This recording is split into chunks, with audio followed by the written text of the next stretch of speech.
What is going on, everybody? Welcome back to the channel. After Sound here, bringing you Splinterlands content every single day. We also stream right here on this channel as well as on Twitch, so make sure you come by and say hello.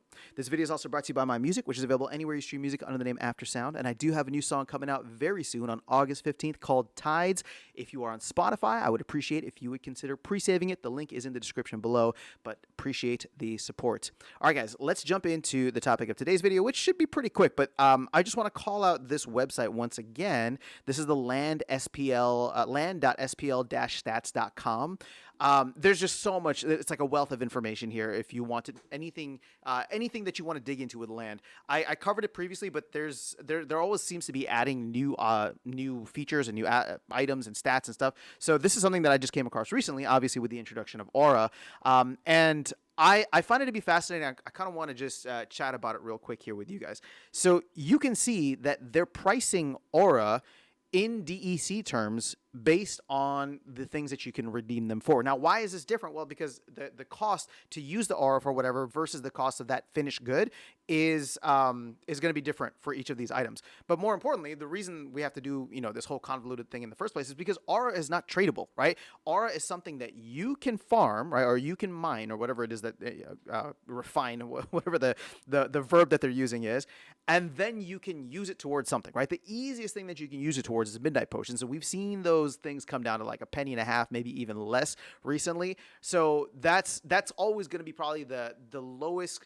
How do I say it? Like, it's the easiest way to like dump aura if you're just trying to get rid of aura, and you're seeing that in the prices right now. So let's just go through this real quick. Midnight potions, you get 0.44 DEC per aura, so it's not even half of a single DEC for each aura. For each midnight potion and the aura needed to produce it. Then you got the it should be auction marks, which are 0.84, so a little under half of that, or a little under double that. Fortune tickets at 1.1, and then wagon repair kits at the highest at 1.357. So you're seeing quite a bit of a range here, right? From midnight potions all the way up to wagon repair kits. It's like a 3x essentially to go up that high. Now, obviously, the liquidity for these items, whether it's auction marks, fortune tickets, and wagon repair kits, is going to be significantly less than midnight potions, right? This is what I mean when I say people like getting midnight potions or using aura for midnight potions, because then they can easily just go sell it, undercut the market, whatever it is. And there's usually some kind of demand, right? People are constantly opening packs, or they're redeeming cards, or whatever the case is. And once it'll be interesting, because once we see what the new reward cards will be, meaning the Conclave Arcana reward cards, I think midnight potions are actually going to get a little bit of a boost there, because we're going to have something a little bit more consistent. Obviously, if new players come in and we get a bunch of packs sold, that'll be something else, but we can't really count on that.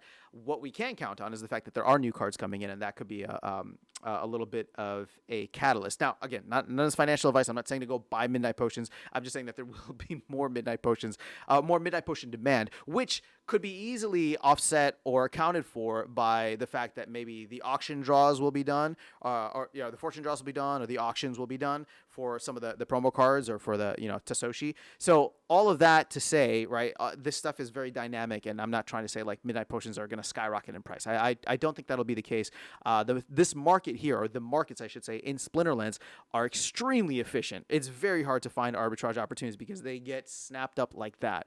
But in terms of auction marks, fortune tickets, and wagon repair kits, we know that wagon repair kits are going to have this kind of boom bust cycle for the next 8 months or so as we get the new conflicts, right? So I don't even know how far we are into the first conflict here. There's going to be 8 more, and during those time periods, people will need these wagon repair kits in order to participate in the following conflicts. So again, it's interesting to see. I really love the fact that they're showing stuff like this, because if you do have all of the resources to go and make an auction mark, a fortune ticket, wagon repair kit, it'll actually be well worth your while if you have, for your aura, right? If it makes sense and all the numbers make sense, you can get much more out of your aura if you go into any of these other areas. Now, I had never even considered that, because I like the liquidity of midnight potions. And again, I don't get much aura, right? It's just, it's part of the taxes for the keep that I own.